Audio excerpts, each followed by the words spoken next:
इस वीडियो में आज हम बात करेंगे आपके 2020 के एग्ज़ाम में पूछे गए आपका जो 5th नंबर का सेट है वो आज इस क्लास में हम लोग डिस्कस करने वाले हैं।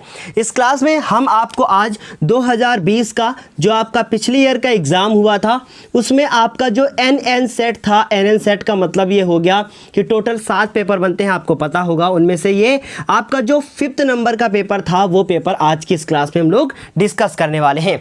इसके 4 पेपर हम आपको पहले ही जो है कंप्लीट करके दे चुके हैं, जिसमें से मैंने एक एक क्वेश्चन आपको बताया है।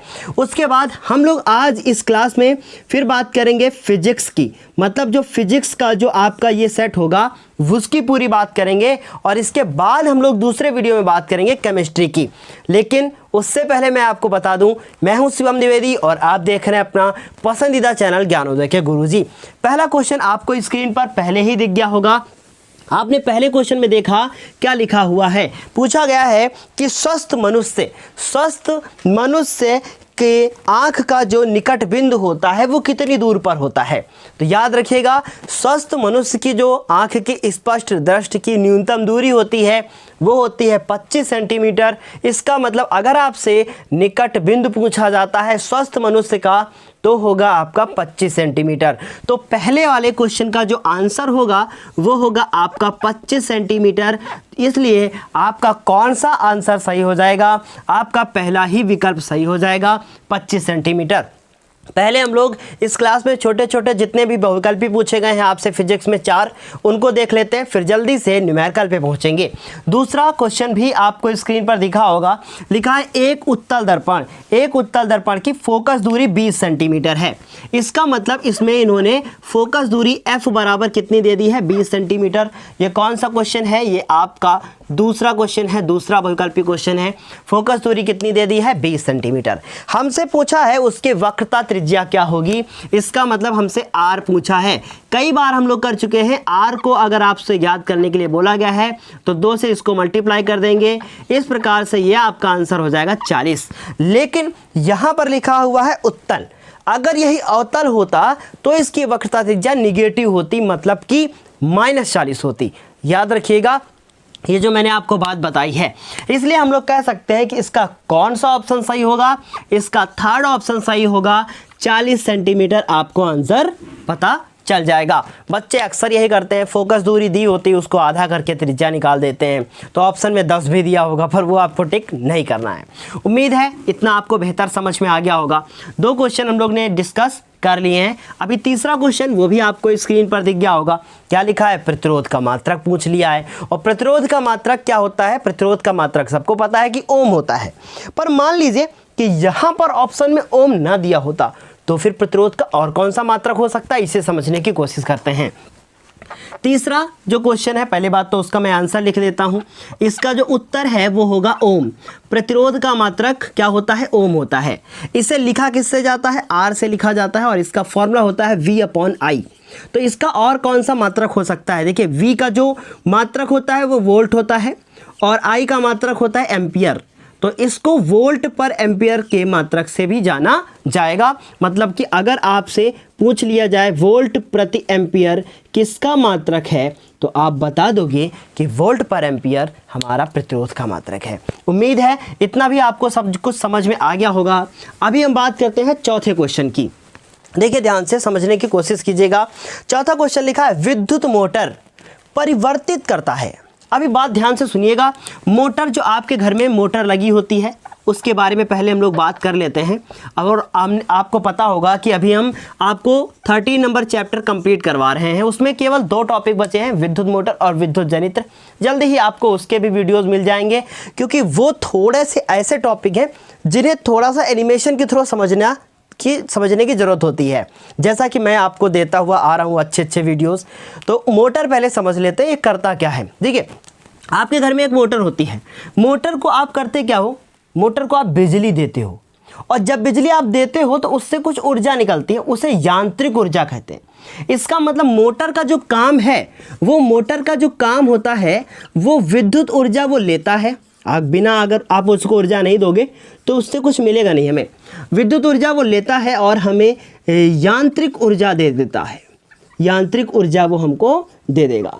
अगर मैं इसी में एरो पलट दूं, यांत्रिक ऊर्जा से विद्युत ऊर्जा मिले, तो फिर वो विद्युत मोटर की जगह पे जनरेटर हो जाएगा, जिसे डायनेमो कहते हैं या जनित्र कहते हैं। ठीक है, तो विद्युत ऊर्जा से यांत्रिक ऊर्जा में अगर कोई भी ऊर्जा बदल रही हो, वो हो जाएगी विद्युत मोटर, क्योंकि मोटर को विद्युत चाहिए होती है, तब वो हमें यांत्रिक ऊर्जा देती है।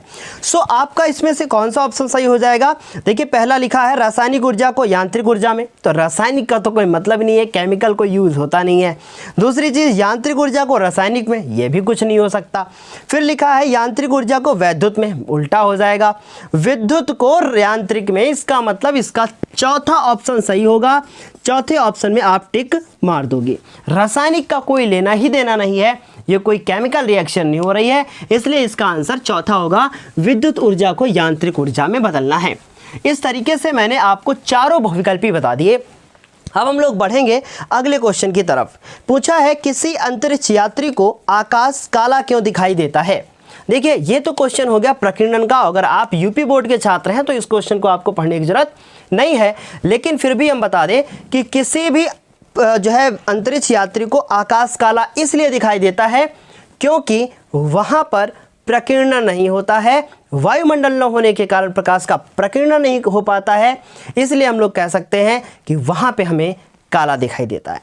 सिंपल सी बात है, पर इसका आंसर आपको नहीं लिखना है क्योंकि आप यूपी बोर्ड में हैं और ये प्रकीर्णन का टॉपिक वहाँ से ख़त्म हो चुका है।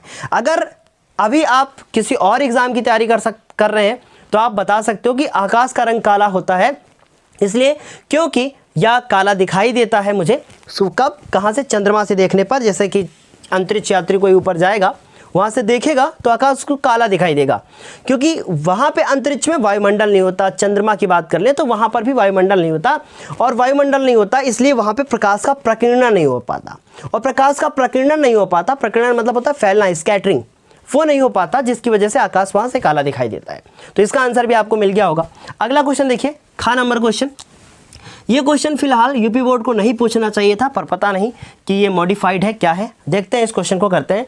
लिखा है किस वायु के सापेक्ष किसी द्रव का क्रांतिक कोण। देखिए क्या दिया हुआ है, क्या पूछा है, दिया हुआ है क्रांतिक कोण। क्रांतिक कोण इन्होंने कितना दे दिया, ध्यान दीजिएगा, बहुत अच्छे अच्छे क्वेश्चन भी आने वाले हैं। क्रांतिक कोण को सी से लिखते हैं, 30 डिग्री दिया है और हमसे बोला है कि इसका अपवर्तनांक ज्ञात कीजिए। ठीक है, फिलहाल ये क्वेश्चन यहाँ पे दिखा मुझे, सो मैं आपको बता रहा हूँ, पर आप अगर यूपी बोर्ड में हैं तो आपको अभी इसको पढ़ने की जरूरत नहीं है। अपवर्तनांक n बराबर एक फॉर्मूला होता है 1/sin c, बट न जाने कहाँ से मॉडिफाइड है, क्या है, कैसे इन लोगों ने, अरिहंत वालों ने इसको, अग्रवाल वालों ने छाप दिया है। फिर ये साइन सी की वैल्यू दी है 30 डिग्री, और साइन 30 1/sin, अगर हम बात करें, लेकिन आपको प्रॉब्लम हो जाएगी, इसलिए हम मान लीजिए कोई होम साइंस का बच्चा हो या फिर जिसको मैथ ना पता हो, 1/sin को कॉसेक में चेंज कर दीजिए, पर ऐसा मैथ्स वाले कर सकते हैं, बाकी के लिए प्रॉब्लम हो जाएगी। तो 1 को 1 लिखा, साइन 30 को 1/2 लिखा, और 2 ये चला गया ऊपर, सो इसका आंसर आ गया 2। इसका मतलब अपवर्तनांक बराबर कितना आ गया, 2। साइन 30 की वैल्यू आपको याद होनी चाहिए। इस तरीके से ये क्वेश्चन भी क्या हो गया, कंप्लीट। अभी बढ़ेंगे हम लोग अगले क्वेश्चन की तरफ। अगला क्वेश्चन, इसका जो का नंबर था वो तो हो चुका, खा भी हो चुका। अभी हम बढ़ेंगे गा नंबर क्वेश्चन की ओर। देखिए, इन्हें थोड़ा सा जल्दी जल्दी समझते हैं और उसके बाद फिर हम लोग लॉन्ग क्वेश्चन जो होंगे उनमें टाइम देके सीखेंगे। 4 मीटर फोकस दूरी वाले अवतल लेंस की क्षमता ज्ञात कीजिए। देखिए ध्यान से, 4 मीटर फोकस दूरी, इसका मतलब इन्होंने फोकस दूरी कितनी दे दी है, फोकस दूरी इन्होंने दे दी है 4 सेंटीमीटर। 4 मीटर या सेंटीमीटर देख लेते हैं, इन्होंने 4 मीटर बोला है तो फोकस दूरी को f से लिखते हैं, और ये दे दिया इन्होंने 4 मीटर। देखिए ध्यान से, हमसे पूछा है इन्होंने लेंस की क्षमता। कौन से लेंस की क्षमता, अवतल लेंस की क्षमता। और याद रखिएगा, अगर ये अवतल होगा तो निगेटिव जरूर होगा, फोकस दूरी निगेटिव होती है अवतल की। सो हम यहां पर लिखेंगे अवतल लेंस की क्षमता, अवतल लेंस की क्षमता। अभी हाल ही की बात है और कुछ बच्चे कह रहे थे कि सर आपने वो दाएं हाथ में बायां हाथ बता दिया, बाएं हाथ में आपका दायां कौन सा है, बायां कौन सा है। तो उसमें प्रॉब्लम ये हुआ कि रिकॉर्डिंग उल्टी होती है, आप लोगों को दिखता तो सीधा है पर रिकॉर्डिंग उल्टी होती है, तो उसकी वजह से, कैमरे की वजह से ऐसा हो चुका है। तो आपको कॉन्सेप्ट समझना है, दायां बायां तो सिंपल सी बात है, सब लोग समझते हो कि दायां क्या है बायां क्या है, ठीक है। सो अवतल लेंस की क्षमता P बराबर क्या होता है, 1/f। तो 1 लिखा मैंने, f की वैल्यू कितनी दी है, -4। सो अब यहाँ लिखेंगे 4 और यहाँ लिखेंगे 1। कुछ बच्चे क्या करते थे, 1 इधर सोचते छोटा वाला बाहर होता है, ऐसा कुछ नहीं होता है। पॉइंट लगाया, 0 बढ़ाया, 2 बार में जाएगा 8 हो गया, फिर 2 बार में गया, फिर 0 बढ़ाया, 4 पंचे कितना हो गया, 20 हो गया। सो इसका आंसर आ गया -0.25। और ये लेंस की क्षमता है, पावर है, और पावर का जो यूनिट होता है वो होता है डायोप्टर। ठीक है, ये फॉर्मूला होता है। अगर अभी ये आपने पढ़ा नहीं था तो आप मेरे पीछे वाले वीडियोस को देख सकते हैं। आप बहुत अच्छे से सीखना चाहते हैं, मैंने आपको बताया, बहुत आराम से बताया है, पर अभी एग्ज़ाम है, रिवीजन करना है, तो थोड़ा सा फास्ट चलना है। ठीक है, अगर आपको कॉन्सेप्ट ही पूरा समझना है तो आप फिर प्लेलिस्ट में जाइए और ये चैप्टर सर्च कीजिए और वहाँ से पढ़िए, आपको बहुत मज़ा आएगा। ठीक है, यहाँ मज़ा भी आएगा, पर ये रिवीजन क्लास है। ठीक है, तो अभी इस तरीके से क्या हो गया, इसमें क्या है, अगर आपका कॉन्सेप्ट सब क्लियर है और आप रिवीजन करना चाह रहे हैं तो फिर आ जाइए, यहाँ पे मज़ा करते हैं और सीखते हैं। ठीक है, इतनी बात आपको समझ में आ गई होगी कि ये आंसर कैसे आया। अब हम लोग बढ़ेंगे अगले क्वेश्चन की तरफ। गा नंबर भी हो गया, ये सारे के सारे 2-2 नंबर के क्वेश्चन थे। अभी 3 नंबर का क्वेश्चन, 4 नंबर का क्वेश्चन दिया है। स्वच्छ किरण आरेख द्वारा एक अवतल दर्पण के सम्मुख स्थित वस्तु के प्रतिबिंब निर्माण को प्रदर्शित कीजिए। मतलब प्रतिबिंब बनाना है, समझ लेते हैं। देखिए ध्यान से, ये इन्होंने पूछा और कितने नंबर का, 4 नंबर का, ये 3 का नंबर है। ठीक, और बोला है स्वच्छ किरण आरेख। अब पहला क्वेश्चन इन्होंने दे दिया है, इन्होंने कहा है कि जब वस्तु कहाँ हो, दर्पण के वक्रता केंद्र पर हो। वक्रता केंद्र मतलब सी होता है। ठीक है, तो मतलब हम यहाँ लिख देते हैं, जब वस्तु कहाँ हो, वक्रता केंद्र जिसको सी बोलते हैं, सी पर हो, और कौन सा दर्पण है, अवतल। तो पहले तो अवतल दर्पण बना लेते हैं। ठीक, ध्यान से समझिएगा, ये अवतल दर्पण बनाने जा रहे हैं। ये ऐसे अवतल दर्पण हो गया, इसके उभरे हुए तल पर पॉलिश होनी चाहिए, पॉलिश करवा दिया। ये लाइन खींची जिसको मुख्य अक्ष कहते हैं। जहाँ पे प्रकार की नोक रख के आपने इसको बनाया था उसको हम लोग सी बोलते हैं। ये आपका पी हो गया। इन दोनों के जस्ट बीच में आपका एफ होता है। ठीक है, अगर आपको ये सब सीखना है तो आप प्लेलिस्ट में जाइएगा, 10 नंबर चैप्टर जो है सर्च कीजिएगा, वहाँ पे सारे डायग्राम बनवा रखे हैं सारे, वहाँ से आप अच्छे से कंप्लीट कर सकते हो। ठीक है, अब ये देखो, यहाँ पे सी पे रखा वस्तु को। अब प्रकाश की किरण यहाँ से चलेगी, कौन चलेगा, प्रकाश की किरण है। प्रकाश कोई लड़का है और उसकी लड़की का नाम है किरण। चलती है, देखो चल रही है, चल रही है, पीछे निकलेगी, नो, क्यों नहीं निकलेगी, क्योंकि पीछे पॉलिश है। सो ये इधर ही लौट आएगी और फिर कहाँ से जाएगी, फोकस से। कहाँ से जाएगी, फोकस से चली गई। अब उस दूसरी प्रकाश की किरण कहाँ से निकलेगी, क्या पी से, ना, उधर कहाँ जाएगी, वो भी फोकस से निकलेगी। कहाँ से निकलेगी, फोकस से। देखो ऐसे चली, ऐसे, और ऐसे आने के बाद ऐसे वापस आ जाएगी। देखिए ध्यान से, कहाँ आ जाएगी, वापस ऐसे। और ये जो फोकस से आ रही थी, जानबूझ के मैंने मिटाया क्योंकि ये तो मैं बोर्ड पे बना रहा हूँ। आप लोग कैसे बनाओगे पता है ना, आप इसको बिल्कुल सीधा बनाओगे। सो जब आप इसको एकदम सीधा बनाओगे तो यहाँ पे आपको एक पॉइंट मिलेगा, फिर उसके बाद उस पॉइंट को आप ज्वाइन कर दोगे ऐसे ऐसे, ये आपका ऐसा डायग्राम बन जाएगा। ये आप यहाँ पे ए लिख दोगे, यहाँ पे आप बी हो जाएगा आपका, और यहाँ पे आपका जो है ए डैश हो जाएगा, और यहाँ पे आपका बी डैश हो जाएगा, और ये आपका सी पॉइंट तो है ही। ठीक, ये जो आपकी है ये क्या है, वस्तु। ये आप इसको वस्तु लिख दोगे जिसे आप ऑब्जेक्ट कहते हो, और ये जो आपका ये बन गया है ये आपका प्रतिबिंब है। अब सवाल ये उठता है कि इसकी थ्योरी कैसे हम लिखेंगे पेपर में। देखिए ध्यान से, जब वस्तु को अवतल दर्पण के वक्ता केंद्र पर रखा जाता है तो पहली प्रकाश की किरण चलती है और टकराकर वापस फोकस से निकल जाती है। दूसरी प्रकाश की किरण फोकस से चलती है और दर्पण के मुख्य अक्ष के समांतर हो जाती है। दोनों एक दूसरे को ए डैश पर काटती हैं। काटने के बाद यहाँ मुझे एक जो है ए डैश को मुख्य अक्ष से मिलाने पर एक प्रतिबिंब प्राप्त हो जाता है। और ये प्रतिबिंब, इसकी कुछ क्वालिटीज़ हैं, देखिए ध्यान से। इसका जो आकार होगा वो सेम एज क्या होगा, वस्तु। तो आकार कैसा होगा, वस्तु के बराबर। ये आप लिख दीजिएगा नीचे ध्यान से, वस्तु के बराबर। यह आकार बन गया। फिलहाल ऐसा थ्योरी नहीं पूछा था क्योंकि ये क्वेश्चन सिर्फ 2 नंबर में पूछा है, पर आप लिख दीजिए ध्यान से, वस्तु के बराबर। आभासी बनेगा या फिर वास्तविक बनेगा। देखिए ध्यान से, कैसा बन रहा है, वास्तविक। प्रकृति कैसी होगी इसकी, वास्तविक होगी। ये भी आप समझ ही गए होगे, तो ये वास्तविक भी हो गया। ठीक, इतनी बात आपको समझ में आ गई होगी। कि वास्तविक भी हो गया और हमारे वस्तु के बराबर भी हो गया। ठीक है, इतनी बात क्लियर। अभी हम लोग इसके दूसरे डायग्राम को समझने की कोशिश करते हैं। दूसरा डायग्राम क्या बोला है? बोला है दर्पण के ध्रुव और फोकस के मध्य। ये बहुत अच्छा वाला है और ये डायग्राम आपका 3 नंबर का डायग्राम है। मतलब वो 3 नंबर नहीं, वो नंबर वाले नंबर नहीं, ये नंबर मतलब कि जो आपके 6 डायग्राम बनते हैं अवतल में उसमें से 3 नंबर वाला है। और ये जो है लास्ट वाला अभी दूसरा, ये 6 नंबर का डायग्राम है। देखो कैसा है, वो 6 नंबर नहीं है, 6 नंबर वाला। देखो ध्यान से क्या कह रहे हैं, दर्पण के ध्रुव और फोकस के मध्य। 6 नंबर वाला समझ गए हो ना, अवतल दर्पण में 6 बनते हो तो छठा वाला आप समझ में आया। क्या कह रहे हैं कि दर्पण के ध्रुव और फोकस के बीच, इसका मतलब ध्रुव को किससे लिखते हो? P से।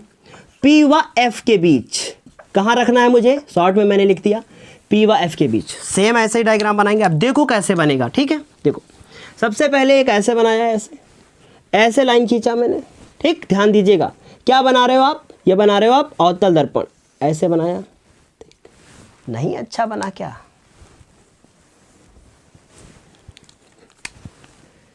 ऐसे बना लो। ठीक, अभी ये पॉइंट जो है वो आपका F हो गया, ये क्या हो गया? C हो गया, और पीछे होगा वो तो कुछ होगा, इसमें पॉलिश कर दो। इतनी बात समझ में आ गई? अभी ध्यान से देखो, ये CF अपने मन से नहीं मानना है, ये मैंने बता रखा है कि जहां प्रकार रखोगे वो आपका C होगा, फिर उसके बाद ये जो पॉइंट मिलेगा वो आपका P होगा, फिर बीचों बीच में F होगा। नहीं पता ना तो मैंने बताया प्लेलिस्ट में देखो। ठीक, अभी आप देखो ध्यान से, यहां पे वस्तु को रखना है F और P के बीच। सो मैंने यहां पे अपनी वस्तु को रख लिया और एकदम सीधा रखना है। अगर टेढ़ा मेरी दिख रही है वस्तु तो कोई बात नहीं, कैमरे का कमाल है। फिर ये प्रकाश की किरण यहां से चलेगी और जाने के बाद फोकस से निकल जाएगी। दूसरी प्रकाश की किरण कहां से चलेगी? दूसरी प्रकाश किरण यहां है, ये प्रकाश की किरण ऐसे जाएगी और देखा जब कि तो ये पीछे निकल जाएगी, इधर आ जाएगी ऐसे। ठीक है, सो यहाँ ये हो जाएगी ऐसे, तो ये जो पॉइंट होगा ये आपका C हो जाएगा। ठीक, मेरी जैसे निकली वैसे निकल गई। अभी जब आप इसको आगे की ओर ऐसे बढ़ाओगे, डॉट डॉट डॉट डॉट आगे बढ़ाओगे और इसको भी आगे ऐसे ऐसे ऐसे बढ़ाओगे, सो मेरे लाल ये एक दूसरे को कहीं पर कट कर जाएंगी। बिल्कुल सीधे बढ़ाइएगा, एकदम सीधे। अगर मेरी कट कर गई झुकाने की वजह से तो आपको स्केल में रख के सीधे बनाना है। ठीक, अब उसके बाद यहाँ पे आप देखोगे तो यहाँ पे एक हमें प्रतिबिंब प्राप्त हो जाएगा। ठीक, ये मुझे क्या प्राप्त हो जाएगा? प्रतिबिंब प्राप्त। और 100% वो प्रतिबिंब बड़ा होगा। ठीक, अवतल में छोटा बनता है पर उत्तल में छोटा बनता है, पर अवतल में हमेशा बड़ा बनता है। इसलिए नाई की दुकान पे अवतल दर्पण होता है ताकि आपका दाढ़ी का बाल ना थोड़ा सा बड़ा दिखे। समझ गए? ऐसा क्वेश्चन भी आता है। और गाड़ियों में उत्तल दर्पण लगा होता है। क्यों लगाता है? ताकि छोटी दिखे गाड़ी, वरना इतना बड़ा ट्रक एक छोटा सा शीशा नहीं हो पाएगा। ठीक, अब ये आपका हो गया प्रतिबिंब और ये आपकी क्या हो गई? ये क्या है लाल? ये वस्तु है। यहाँ पे A है, यहाँ पे B है, यहाँ पे A डैश है, यहाँ पे B डैश है। अभी आप देखो यहाँ तो ये आपको स्क्रीनशॉट दे दिया होगा, ये सब भद्दा भद्दा हो गया, कोई बात नहीं। वास्तविक लिखा है यहाँ पे, वास्तविक हो गया। ठीक, मेरे साथ रहना है तो पेशेंस के साथ पढ़ना होगा। ये प्रतिबिंब है, ये वस्तु है। अब मैं बात करूँगा इस, और हाँ देखो अभी कुछ रह गया था ना, छोटा बड़ा इसमें, तो ये प्रतिबिंब क्या वस्तु के बराबर है, आकार छोटा बड़ा ना। अब इसमें आकार देखो, इसमें आकार क्या होगा बताओ? बड़ा है, मतलब प्रतिबिंब बड़ा बनेगा। फिर उसके बाद हम क्या कह सकते हैं? आभासी बनेगा कि वास्तविक? उस तरफ बना है, उस तरफ बनेगा तो आभासी होगा। ठीक, समझ गए? ये प्रकृति इसकी आभासी और आकार इसका बड़ा। इस तरीके से दोनों डायग्राम आप चाहो इसका तो स्क्रीनशॉट ले सकते हो। हम सामने से हट चुके हैं, आप इसका स्क्रीनशॉट ले लीजिए। हम 3 का क नंबर क्वेश्चन कर चुके हैं, अब 3 का ख नंबर क्वेश्चन करने की कोशिश करते हैं। ठीक है, अभी इसको मुझे साफ करना पड़ेगा। ठीक, अभी देखो, अभी 3 का क हो गया, 3 का ख नंबर देखो। विद्युत मोटर और उसकी टेंशन न लें आप, जल्दी ही एनिमेशन का वीडियो बिल्कुल अच्छा सा अपलोड करेंगे। कुछ ना कुछ तो अलग करेंगे, वरना आप तो यूट्यूब पे बहुत सारे चैनल हैं, कहीं से भी देख सकते हो, पर थोड़ा सा अलग देखना है तो फिर थोड़ा सा तो वेट करना पड़ेगा। अभी देखो आप ध्यान से, अगला क्वेश्चन है। हम 3 का क नहीं समझते, 3 का ख समझते हैं और वो न्यूमेरिकल है पूरे 4 नंबर का। ठीक है, तो ये 3 का ख नहीं, 3 का क का अथवा समझते हैं। मतलब ये अथवा में क्वेश्चन पूछा गया है, ये अथवा है। देखिए ध्यान से, अच्छे से आपको स्क्रीन पे देखी गया होगा। लिखा है लेंस के प्रथम फोकस और द्वितीय फोकस को परिभाषित कीजिए। मतलब पूछा गया है लेंस का प्रथम फोकस क्या होता है और द्वितीय फोकस क्या होता है। तो सुन लीजिए, ध्यान से लिख लीजिएगा। लेंस का प्रथम फोकस वह बिंदु होता है, ध्यान दीजिए, यहाँ पे कोई भी मान लीजिए लेंस है, ठीक है, हम परिभाषा बोल देंगे, आप लिख लीजिएगा। ये लेंस हो गया। आप यहाँ पे एफ बी से ऐसे कर दीजिए, यहाँ पे देखिए एफ होता है और यहाँ पे आपका 2f होता है। तो पूछा गया, और हाँ न्यूमेरिकल भी इसी के साथ ऐड किया गया है। सो हम लोग देख लेंगे अभी क्वेश्चन को। क्या कह रहे हैं कि f और इसके बाद ये 2f। कह रहे हैं लेंस के प्रथम फोकस और द्वितीय फोकस को परिभाषित कीजिए।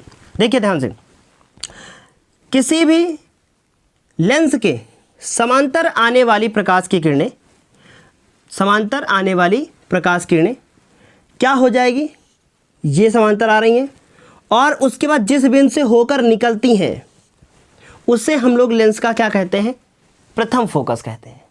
आई बात समझ में? उसे क्या कहते हैं, उसे हम लोग लेंस का प्रथम फोकस कहते हैं। उसके बाद ये आपका लेंस का प्रथम फोकस हो जाएगा।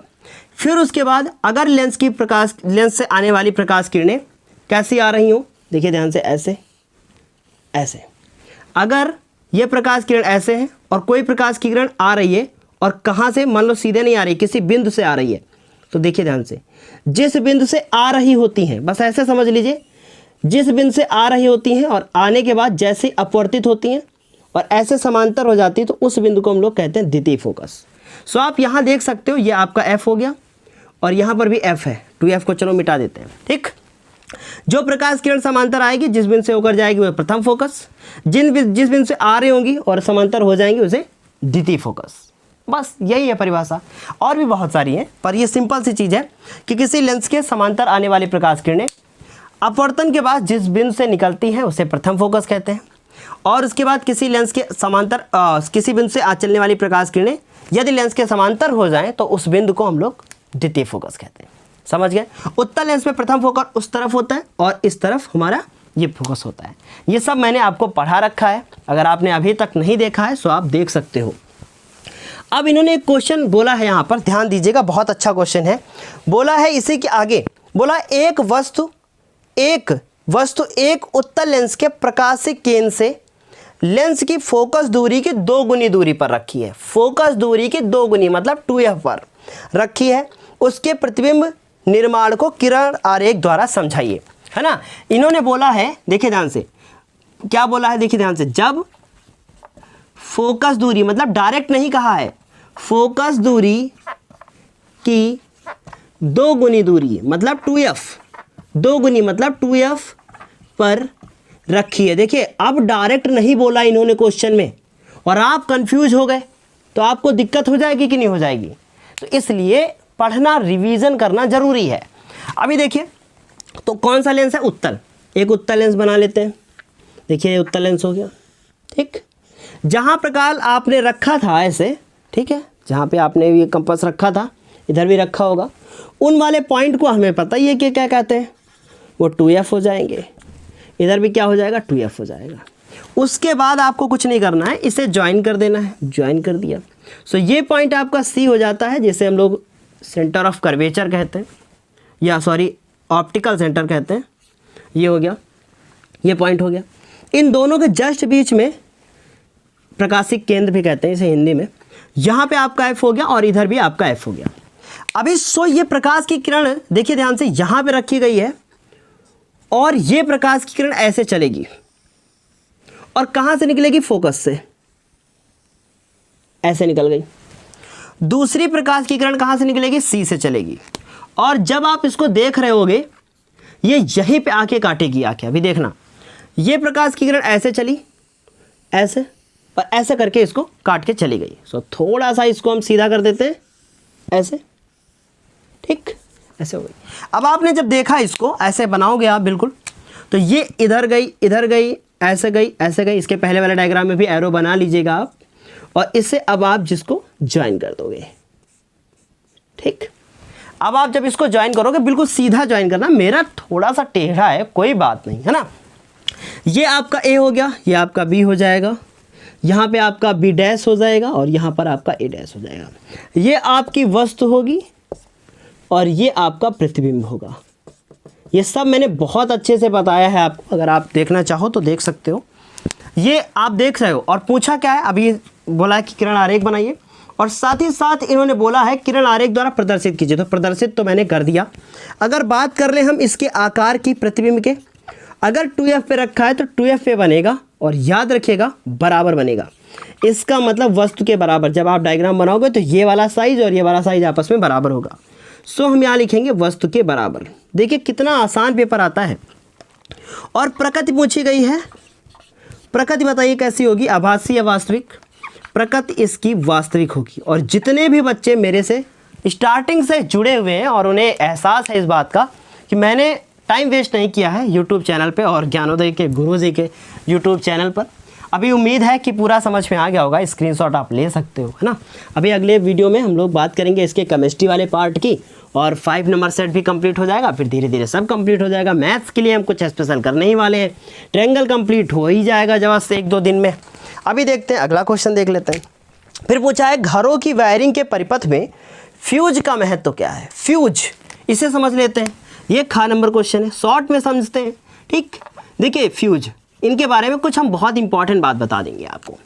विद्युत फ्यूज क्या होता है? जैसे मान लो घर में फ्यूज लगा है, तो याद रखिएगा कुछ कीवर्ड है। घर में लघु पतन होने लगता है, तो याद रखिएगा सिंपल सी बात है। कैसे डिफिनेशन लिखोगे? जब हमारे परिपथ में लघु पतन होने लगता है तो हमारे उपकरण खराब हो जाते हैं। परंतु उन उपकरणों को खराब होने से बचाने के लिए हम लोग अपने परिपथ में विद्युत फ्यूज नामक एक उपकरण का प्रयोग करते हैं। वो उपकरण हमारे क्या करता है, उपकरणों की वो जो ये है हमारा विद्युत फ्यूज, ये उपकरण हमारे बाकी जो उपकरण है उनकी रक्षा करता है। रक्षा कैसे करता है? ये फ्यूज का जो वायर होता है, देखिए ध्यान से, फ्यूज का वायर देखिए, मान लीजिए ये हमारा फ्यूज हो गया, इसमें बीच में एक वायर होता है ऐसे, ठीक। इस वायर की एक खासियत होती है, ज़्यादातर ये टिन से बनाया जाता है। टिन एक धातु होती है। ये वायर टूट जाता है। अब कैसे टूट जाएगा? मान लो बहुत ये वायर लगा दिया परिपथ में ऐसे, इधर से इधर करंट जा रही थी ऐसे, और बीच में आपने इसको जोड़ दिया। इसका वायर बहुत कमज़ोर होता है। अब अगर आप इसको बहुत मोटा बांधोगे, मैंने सुना आज हम चक्की पे गए थे, बार बार मेरा वो फ्यूज हो रहा था, मैंने मोटा सा तार बांध दिया। अब वो मोटा सा तार बांध दिया, वो फ्यूज ही नहीं होगा। तो फ्यूज का काम क्या है? फिर कोई काम ही नहीं है उसका। फ्यूज को फ्यूज होने दो ना भाई। अगर फ्यूज को फ्यूज होने नहीं दोगे तो मतलब उपकरण आप खराब कर लोगे, तो फायदा क्या है फिर फ्यूज बांधने का, है ना। सो फ्यूज का जो वायर होता है ये बहुत पतला होता है। इसका गलनांक देखो, अब एक क्वेश्चन कहाँ से आता है, देखो गलनांक, बहुविकल्पी क्वेश्चन कई बार आया है। इसका गलनांक जो है वो कैसा होना चाहिए? गलने वाला अंक निम्न होना चाहिए। निम्न मतलब कम होना चाहिए, कम गलनांक पे गल जाए, जैसे धारा तेज हो या फ्यूज हो जाए। और इसका प्रतिरोध उच्च होना चाहिए। रेजिस्टेंस कैसा होना चाहिए? उच्च होना चाहिए, ठीक। मतलब बहुत अधिक, जैसे ही करंट फ्लो हो तुरंत ये फ्यूज। ये इंपॉर्टेंट चीज़ें बताई मैंने। तो ये फ्यूज का काम मैंने बता दिया कि घरों में के उपकरणों को खराब होने से बचाने के लिए। अब कभी कोई क्वेश्चन आता है कि विद्युत फ्यूज की जगह पे एमसीबी क्यों यूज़ करनी चाहिए? वो क्यों यूज़ करनी चाहिए? एमसीबी इसलिए यूज़ करनी चाहिए क्योंकि देखो, अगर मान लो आप एमसीबी जानते होगे, खटर फटर, उसको जानते हैं आप। अगर उसे मैं यूज़ नहीं करूँगा तो ये होगा कि मान लीजिए इसको यूज़ कर रहे हैं, अब घर में ये ख़राब हो गया, अब रात में पापा आएंगे तभी सही होगा, इलेक्ट्रीशियन आएगा तभी सही होगा। ऐसा क्या है, वो एमसीबी नीचे हो गई, आपने उसको ऊपर उठा दिया और आपका काम हो गया। समझ गया बात को? इसलिए एमसीबी अच्छे से यूज़ करनी चाहिए। उसमें क्या होता है, उसमें वायर नहीं होता है, वो एक प्रकार का रेगुलेटर है जो मतलब बहुत आसानी से सही किया जा सकता है। ऐसे और बहुत सारे क्वेश्चन भी करवाए हैं विद्युत फ्यूज वगैरह, ठीक है। अभी तो इसको हम ख़त्म करेंगे यहाँ पे। अभी देखो अगला क्वेश्चन, फ्यूज हो गया। अगला क्वेश्चन देखिए ध्यान से, पूछा है कि 1500 वाट सामर्थ्य का मतलब समझते हैं ना, पावर। 1500 वाट सामर्थ्य वाले एक विद्युत हीटर को 250 वोल्ट के मेंस से जोड़ा जाता है। मतलब कि इसमें शक्ति दे दी है इन्होंने कितनी? 1500। ये खा का अथवा क्वेश्चन है, ठीक, अथवा वाला क्वेश्चन है खा का। इन्होंने दे दी है शक्ति। अब देखिए जिसको फ्यूज नहीं आता था उसने शक्ति पे दिमाग लगा दिया। कितना देखा है? 1500 वाट, 1500 वाट लिख दिया। फिर क्या कह रहे हैं, एक विद्युत हीटर को 250 वोल्ट, मतलब वोल्ट दे दिया इन्होंने 250, 250 वोल्ट ये दे दिया। कह रहे जोड़ा जाता है। दो चीज़ें याद करने को बोली है। पहली बोली है हीटर से प्रवाहित धारा, क्या पूछा है? हीटर से प्रवाहित धारा। तो करंट पूछी है हमसे, तो हमसे पहले चीज़ पूछी है धारा, तो हम लिखेंगे धारा और धारा लिखकर लगा देंगे क्वेश्चन मार्क। अब इसको हल करेंगे। देखो एक फॉर्मूला जानते हैं पी वी और आई की, धारा को आई से लिखा जाता है ना, तो एक फॉर्मूला जानते हैं P इक्वल टू वी आई। बताओ जानते हैं कि नहीं जानते? तो अगर मुझे P पता है कितना 1500, V पता है कितना 250 और I पता है मुझे पता ही नहीं है। सो ये मेरा आंसर। इससे जब हम लोग इसको इसको आगे आप कैलकुलेट कर लोगे कि नहीं कर लोगे? इसको आप बिल्कुल कैलकुलेट कर ही लोगे। अब इसे आप सॉल्व करना शुरू कर दो। सो देखिए ध्यान से, ये 1500 हो गया और 250 कहाँ आएगा? नीचे 250 हो गया, 0 0 कट गया, ठीक। 25 से कम 25 और 25 छक्का 150। इसका मतलब आई बराबर आपकी जो आ जाएगी वो आ जाएगी 6 एम्पियर। ये आपका पहला आंसर हो गया। दूसरा देख लीजिए, हमसे पूछा है प्रतिरोध। क्या पूछा है? प्रतिरोध पूछा है कि इसका प्रतिरोध आखिर क्या होगा, ये क्वेश्चन में पूछ रखा है। तो कोई बात नहीं, प्रतिरोध निकाल देंगे। अब देखिए आई बराबर पता है मुझे और ये भी पता है मुझे, इसको सॉल्व करना शुरू कर दिया जाए। देखिए ध्यान से, आई पता है, वी पता है, तो हमें वी पता है, आई पता है, आर निकालना है, ओम का नियम लगा दीजिए। देखिए ध्यान से, दूसरी चीज़ पूछा है प्रतिरोध। आपको सब दिख रहा होगा ना, स्क्रीन पे क्वेश्चन देख ही लिया होगा। तो अब प्रतिरोध आर बराबर वी अपॉन आई। वी की वैल्यू कितनी है बताइए ध्यान से? 250। ये कितना है नीचे? 6। 2 से उसको काट दीजिए, ठीक, 2 से काट दीजिए। 2 से कटेगा 2 1 कम 2, 2 दूनी 4 और 2 पंची 10। इसको काट दीजिए, 2 से 3 हो गया। 3 से इसको काट दीजिए, ठीक है। तो देखिए ध्यान से, ये 125 और इसको हम 3 से कर देते हैं डिवाइड। 3 चौको 12, कुछ नहीं, सब खत्म। 5 हो गया, 3 1 कम 3 हो गया, 2 हुए, पॉइंट लगाया, 0 बढ़ाया। 3 6 18, 3 6 18 आता रहेगा। इसका मतलब 41.6, बस एक ही पॉइंट तक निकाल लीजिए, बहुत है। 41.6 और इसका मात्रक आपने अभी अभी पढ़ा था कि ओम होता है। इस तरीके से आप चाहो तो इसका स्क्रीनशॉट ले सकते हो, मैंने आपको बता दिया। और अभी भी अगर प्रॉब्लम है कि सर ये क्वेश्चन मुझे नहीं आते हैं, वो बहुत परेशान हैं हम कैसे पढ़ें, तो उन लोगों के लिए हम बोल रहे हैं कि आप लोग ना कि विद्युत वाले चैप्टर में जाइए, 12 नंबर प्लेलिस्ट में सर्च कीजिए और कुछ नहीं करना है वहाँ से बेटा, आपको बस आपको कुछ वीडियोस देख लेने अच्छे वाले। वहाँ से क्या है, आपको सब कुछ समझ में आ जाएगा। यहाँ पे आपको अगर एकदम आपका बेस एकदम क्लियर है, आपने सब पिछले वीडियोस को देख लिया है, आप फिर यहाँ देखने आए हो ना, बहुत अच्छा लगेगा। पर आप अगर पिछला बेस कमज़ोर है फिर यहाँ पे आए हो ना, तो आपको अच्छा नहीं लगेगा। फिर आपको भी देखना मतलब बेकार है एकदम। फिर ये कहोगे आप, सर जी पता नहीं कैसे पढ़ाते हैं, मुझे समझ नहीं आता। तो वो चीज़ें नहीं अच्छी हैं। बाकी तो आप हो एकदम मस्त, देखने में भी आप अच्छे हो, शक्ल भी आपकी अच्छी, सूरत भी अच्छी है। बस बोर्ड पेपर में अब नंबर अच्छे आ जाएं, समझ लो 4 चांद लग गए। वो 4 चांद अगर लगाने हैं अपनी शक्ल सूरत पे, क्या मैं ऐसे जा रहा हूँ मतलब टाइट वाइट करके एकदम फिट। किसी पार्टी में गए, बच्चा कितने % आए? सर जी ने पढ़ाया ही नहीं था, हमको समझ में नहीं आया। मतलब आवाज़ नहीं निकलती वहाँ। तो वो चीज़ें कैसे कवर होंगी पता है? किसी गए शादी में है, बिल्कुल एकदम कोट वोट टाइट करके खड़े हो गए, कितने % आए? 90। भौकाल के साथ खड़े हो गए, तो वो भौकाल भी तो झाड़ना है आपको, और झाड़ना है तो कैसे? फिर क्या करोगे? पढ़ना है, अच्छे से तैयारी करो। इतना पढ़ लो अच्छे से कि मतलब बहुत अच्छे से पढ़ लो, ताकि 90 तो कम से कम आ ही जाए, है ना। चलो अभी इसको हम ख़त्म करेंगे अगले वीडियो में। नहीं, अरे इसी वीडियो में भी एक क्वेश्चन और बचा हुआ है, ठीक है, छोटा सा है, समझ लेते हैं उसे भी, ताकि पूरा वीडियो ये आपको अच्छे से समझ में आ जाए और क्वेश्चन भी सारे हो जाए, ठीक है। अभी देखो अगला क्वेश्चन क्या है, लिखा निम्नांकित परिपथ में 10 वोल्ट की एक आदर्श बैटरी से जुड़ा है। मतलब 10 वोल्ट की एक बैटरी से कोई एक प्रतिरोध जो है जुड़ा हुआ है। कोई बात नहीं, हम लोग डायग्राम पहले समझ लेते हैं जल्दी जल्दी, ठीक। चले जल्दी से समझ लेते हैं इसको। ऐसे फिर ऐसे फिर ऐसे फिर ऐसे, बोला बैटरी जोड़ा सेल। देख लो अब क्या करें, जो जुड़ा है सो जोड़ेंगे ना, उससे कोई ना दिक्कत नहीं है। ये ऐसे जुड़ा है, फिर यहाँ ऐसे ऐसे ऐसे ऐसे ऐसे ऐसे ऐसे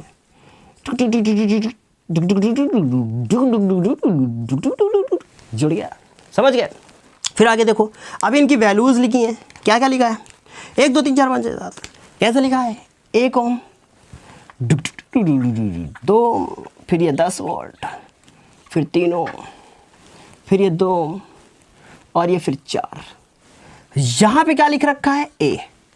फिर यहाँ पे क्या है बी, ऐसे, अरे यहाँ है, यहाँ लो हम यहाँ कर देते हैं। तुम लोग मतलब डरने लगते हो, ठीक है। इतनी बात समझा। ये धारा बह रही है, उतना तो हमको भी पता है कि पॉजिटिव है तो धारा बहेगी इधर, समझ गया ना। इस तरीके से ये आपको समझ में आ गया होगा कि डायग्राम क्या है। नीचे क्वेश्चन आपने देख लिया होगा, 10 वोल्ट की बैटरी से जुड़ा है, जोड़ दिया। अब बोला है ए और बी के मध्य प्रतिरोध ज्ञात करो।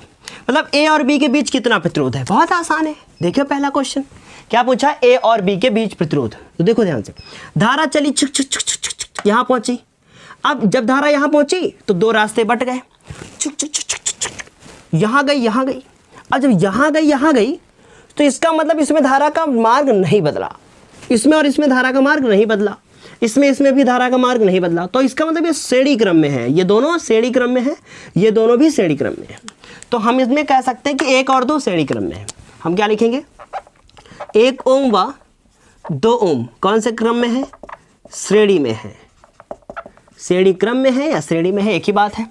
तो इसका मतलब 1 बटे ना ना ना ना ना ना no no no no no, श्रेणी में है 1 + 2, इसका मतलब 3 ओम आ गया। ठीक, आप अगर नए स्टूडेंट हैं, पहली बार देख रहे हैं, तो आपको शायद प्रॉब्लम हो जाए, वरना ये सब बहुत अच्छे से पढ़ा चुके हैं। 4 और 2 भी क्या है, श्रेणी क्रम में है। तो हम लोग लिखेंगे 4 ओम व 2 ओम श्रेणी क्रम में है कि नहीं, श्रेणी में है। अगर ये श्रेणी में है तो इसका मतलब R बराबर 4 + 2, आंसर कितना आ गया, 6 ओम। अगर आपने अभी तक डायग्राम नहीं बनाया है तो पहले इसको वीडियो को पॉज कीजिए, डायग्राम बनाइए। ठीक, अभी देखिए ध्यान से, इनको मैंने अब जोड़ दिया है।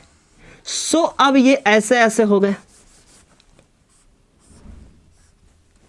अब ये हमारा डायग्राम कुछ ऐसे बन गया क्योंकि हमने जोड़ लिया है। ठीक, अब यहां से हमको मिला था 3 और यहां से मिला था हमको 6। 3 और 6 अब कौन से क्रम में हो गए, समांतर में। सो हम लिखेंगे 3 ओम व 6 ओम समांतर क्रम में है, जोड़ दीजिए। सो आर और नाम दे दिया मैंने छोटा सा AB, क्यों, क्योंकि RAB हो गया इतना, ये A से लेकर B तक हो गया। 3 और 6, सो हमने 1/3 लिखा, 1/6 लिखा। LCM कितना लेंगे, 6, 3 दूना 6, 6 एक कम 6, 3/6, 1/RAB, 1/RAB, 3 एक कम 3, 3 दूना 6। सो हम कह सकते हैं कि 1/RAB बराबर 1/2। ठीक, सो RAB = 2, ये आ गया आपका। ठीक, समझ गए। पहले क्वेश्चन का आंसर आ चुका है।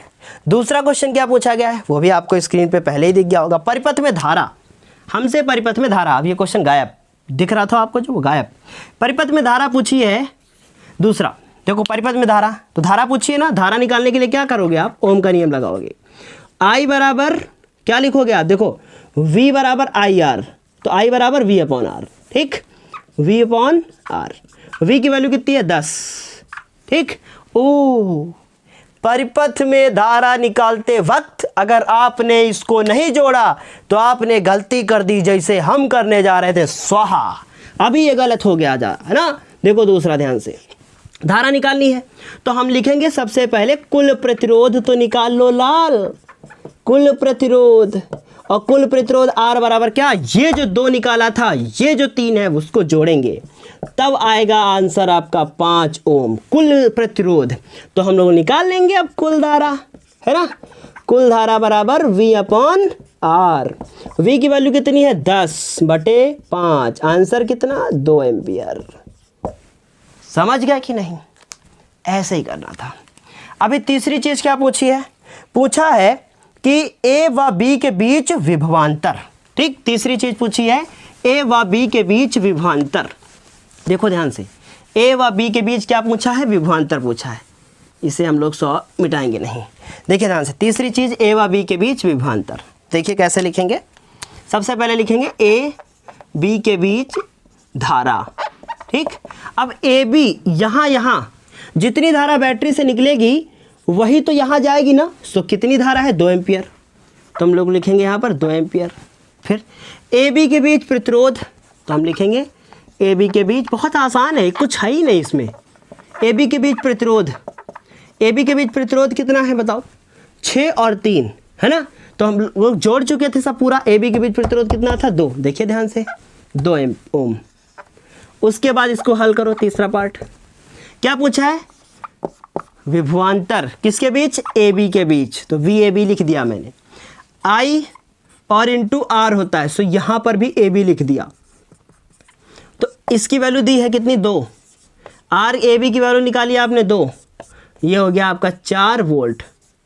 अगर ये आप शॉर्ट में भी नहीं लिखते हैं तो कोई दिक्कत नहीं है, डरने वाली कोई बात नहीं है। इस तरीके से ये भी क्वेश्चन क्या हो गया, कंप्लीट। आपने देखा कि कैसे मैंने आपको इतने सारे क्वेश्चंस बताए। अभी अगर आपको ये वीडियो अच्छा लगा है तो वीडियो को लाइक कर दीजिएगा, और अगर वीडियो नहीं अच्छा लगा है तो आपकी मर्ज़ी, मेहनत देख के डिसलाइक करने से बचिएगा कि सर ने मेहनत तो की है, हमें समझ में नहीं आया, तो शायद हो सकता है मुझ में ही कमी हो। डिसलाइक करते हैं जो बच्चे, वो एक बार ये सोच लिया करें कि क्या इसमें लाइक कितनी है, कितने बच्चों को ये अच्छा लगा है। अगर आप एक डिसलाइक कर जाते हो, मेरा बिगड़ता कुछ नहीं है, पर जो बच्चा अगला आता है उसको लगता है इस वीडियो में कोई दम नहीं है, और उसका जो भला होने वाला होता है वो भी नहीं होता है। तो ऐसे डिसलाइकर्स को की आत्मा को शांति मिले, भगवान खुश रहे वो सदा, है ना। हमें थोड़ा सा ज़रूर गुस्सा आया इस बार, लेकिन अभी अगले जब भी वीडियो होगा तो डिसलाइक करने से पहले एक बार सोच लीजिए कि कितनी मेहनत के साथ ये बना हुआ है, और आपको समझ में नहीं आया तो आप डिसलाइक करके जा रहे हो। अगर मैंने आपको कुछ गलत बोला हो तो आप डिसलाइक करके जाओ तो अलग चीज़ है, वरना ऐसी आत्माओं को शांति दे भगवान, खैर रक्षा करे उनकी। तो चले अभी ख़त्म करते हैं इनको, और नेक्स्ट वीडियो में मिलेंगे हम लोग केमिस्ट्री के साथ। और अगर कोई डाउट है तो आप कमेंट करके बिल्कुल बता दीजिए, सब मेरे अपने हो, और कमेंट करके आप बताओगे तो शायद आपको रिप्लाई मिलेगा, लेकिन थोड़ा सा वेट करना पड़ सकता है, तो कुछ दिन कुछ घंटे, दिन तो बहुत हो गया, या तुरंत भी मिल सकता है। और ख़त्म करते हैं क्लास को, फिर मिलते हैं नई क्लास में। धन्यवाद।